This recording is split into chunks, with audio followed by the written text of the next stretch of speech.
Hey, it's Mike Davis here with Safety Training. I'm here to show you guys how to test your bunk heater and to run your bunk heater. You know, winter's coming up, so you wanted to try and test it before it gets really cold to make sure it's going to work. If not, you'll have to get to a shop and get it fixed.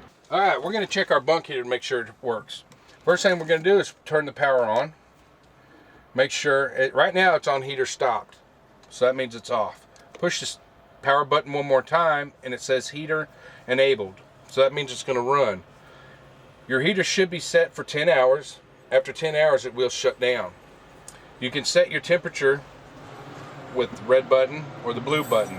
So I'm going to put it about 72 degrees in here so I stay nice and warm. Now all we have to do is just wait. I have the green light so I know it's on and it's working. So now we just wait and see if it kicks in and kicks on, and we get heat going in here. Alright, so to make sure, after you've done everything inside, to make sure your bunk heater is on and working, all you have to do is come out in this little pipe right here. If you put your hand in front of it, you'll feel the heat coming out and you know your bunk heater is working.